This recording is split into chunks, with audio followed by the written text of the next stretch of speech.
So there's a revolution in Russia. Maybe. We don't know how it will go, but it's very dramatic. It definitely looks like Prigozhin is challenging Putin's power and that he is basically trying to instigate a revolution or a coup. It's well planned, and so far it's unpredictable how it will develop. But in this video, I do want to share some of my initial thoughts. As I'm recording this, the news is that Lukashenko apparently has brokered some deal between Putin and Prigozhin. So now Wagner is returning to their bases after getting some security guarantees.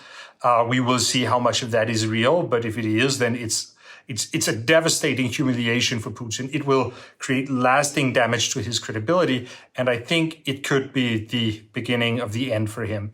But this is a situation that is developing by the minute, and it does not really make that much sense for me to comment on the specifics of breaking news because the video will be old in no time. So instead, I'm going to try to give my initial impressions and to put it into some context.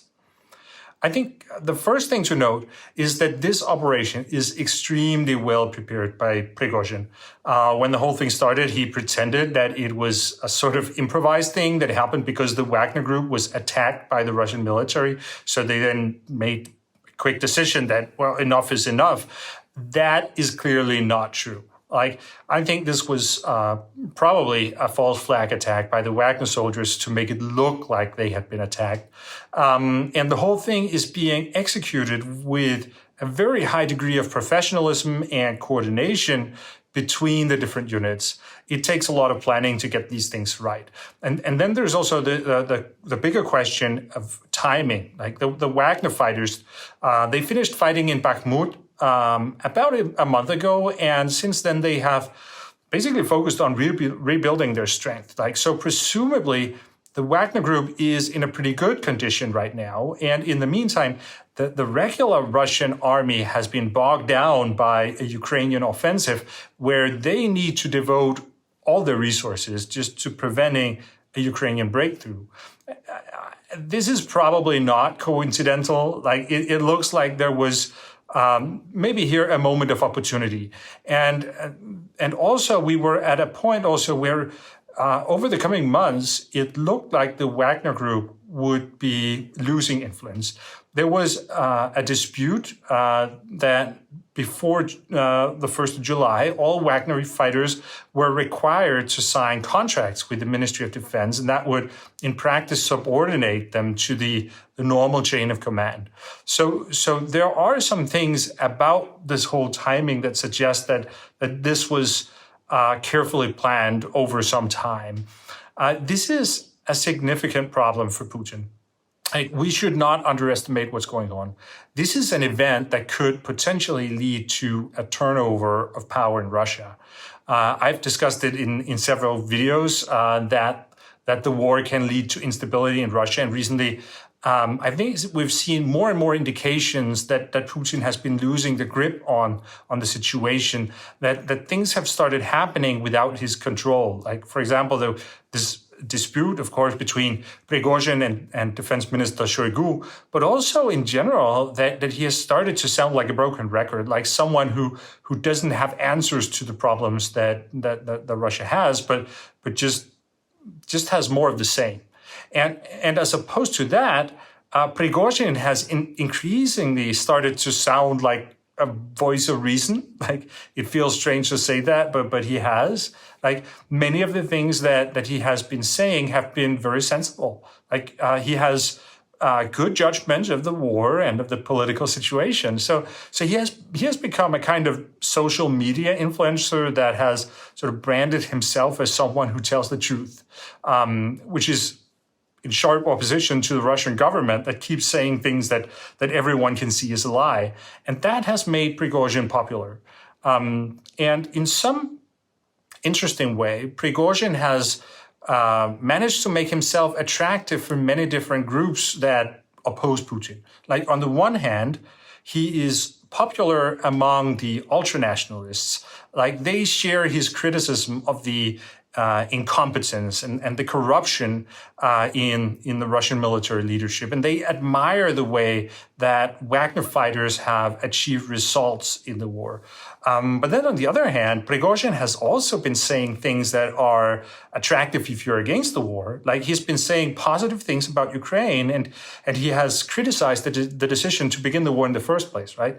So interestingly, Prigozhin is standing out as a person who can unite people with different points of view that are all opposed to Putin.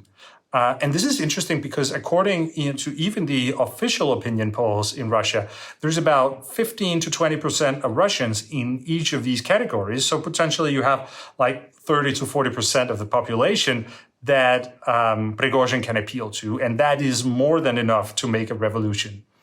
I think one of the biggest reasons why we haven't seen more protests in Russia at an earlier point in the war has been the problem of collective action. Like, how do you get started with a coup or revolution? Like, who will be the first to do something? But now suddenly Prigozhin is leading the way. Like, he's beginning to look like a real challenger for Putin, and that can inspire other people. The most important thing that keeps the Putin regime running is fear, fear and a credible threat of force, that everyone feels in the system that resistance is pointless because the system appears rock solid, right? And what's happening now is that Putin's credibility is in free fall. Like, for every hour that Prigozhin is getting away with this, and where he's like walking around and looking like he's not afraid at all, and that he's giving interviews, like, this is devastating for Putin's credibility. So if Putin does not get this under control very quickly, then the ball can start rolling. And this can develop into a real revolution. Like, it will be interesting to see over the coming days if things continue to go Prigozhin's way. Like, in that case, I think it's absolutely possible that we will suddenly see people changing sides to support Prigozhin instead of Putin, especially in the middle ranks, sort of in the military and in the security forces. There are many people who support Prigozhin, and it's the same people that also Putin depends on in his fight to sort of stop Prigozhin. So some of them may change sides. And also, I would say that when everything seems so well planned until now from Prigozhin's side, then I think I would not be shocked to find out that he has also powerful allies that sort of inside the system that can then suddenly reveal themselves. So it will be interesting to see. And then, of course, another point is also that there is the bigger question about whether Ukraine has anything to do with all of this. Like, I don't know. But I will say that a couple of weeks ago, I talked about Ukraine having a strategy of bringing the war back home to Russia. And I think we can safely say that what the Wagner group is doing here is pretty much like the ultimate expression of what it means to bring the war home to Russia. Like, so this is fantastic news for Ukraine. The Wagner group will probably never be fighting again for Russia against Ukraine. At least that's what it looks like now. Instead, they're actually fighting the Russian army. And this will pull resources away from the Russian military on the front line because Putin has to prioritize keeping the power in Russia. And then the war in Ukraine will just have to wait because keeping the power in Russia is more important.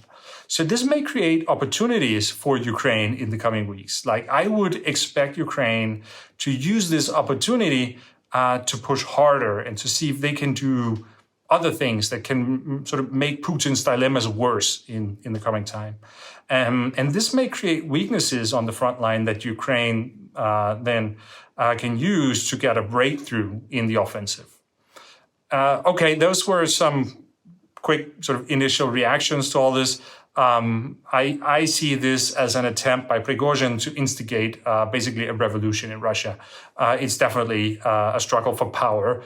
It's not a big revolution yet, but all big revolutions begin as small ones. So it will be interesting to follow. And Putin has to get this under control very quickly, or else he may never recover from this blow.